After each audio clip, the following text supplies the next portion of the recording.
Chapter 11, Section 1, continued. We are going to talk this time about the theater. This ancient Greek theater is going to grow out of festivals given to Dionysus by the Ionians, by the Ionian Greeks. In 600 BC, they would have choruses that would chant and dance to flute music. And sometimes the chorus would be silent, and a leader would give a soliloquy, which is where a person talks about their personal thoughts and feelings, and they express it to the audience. Eventually, over time, the Ionians in these festivals, the choruses would get shorter and shorter, and the soliloquies would get longer. And the stories that they would tell started to be about other gods and heroes. And the theater was born.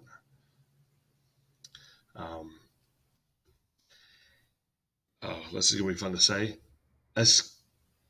Aeschylus, that was bad. Aeschylus is going to add additional characters to the story.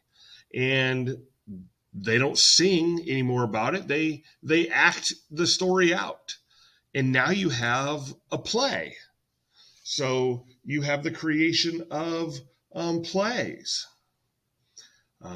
The very first Greek plays are going to be tragedies. The very first ones are going to be tragedies, stories about suffering.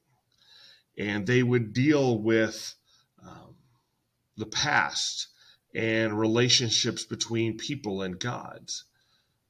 Not all the first plays had unhappy endings. Sometimes they would just point out that people do suffer, but most carry on through the suffering and after the suffering. Three great writers of Greek tragedies. You're going to have, obviously, Aeschylus himself.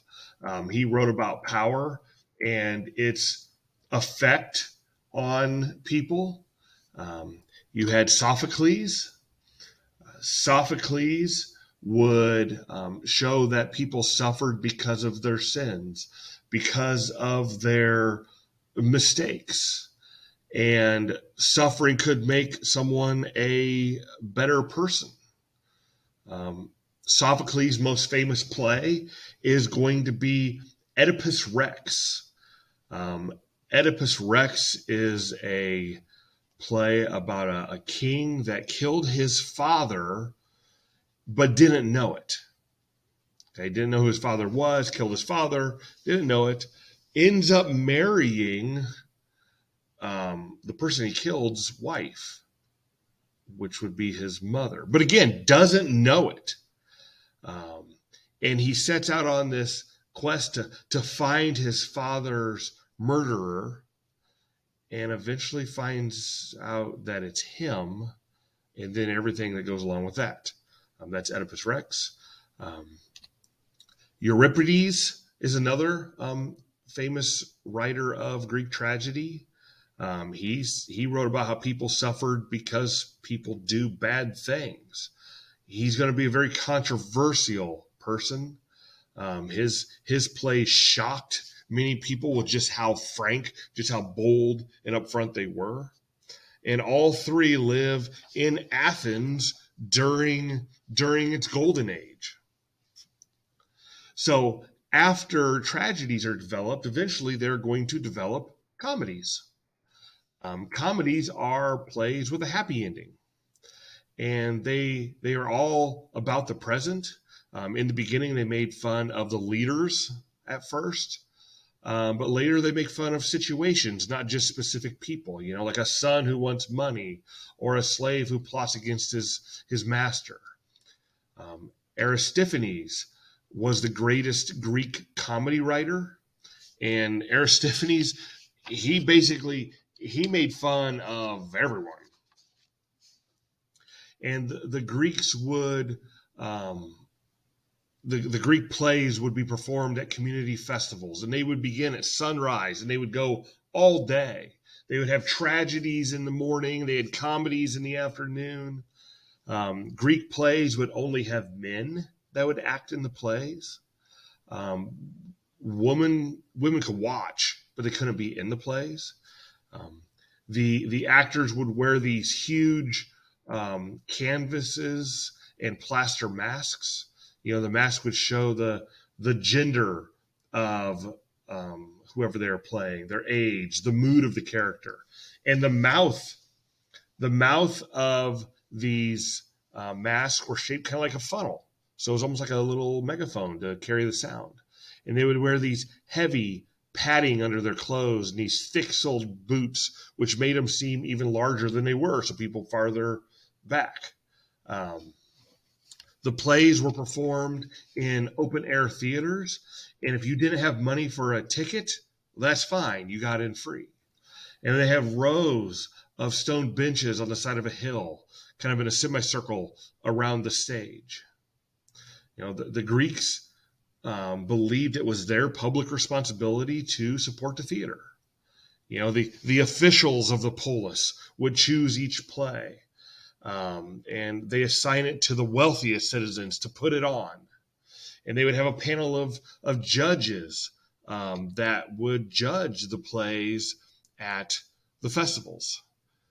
So let's go ahead here and watch this video about the ancient Greek theater.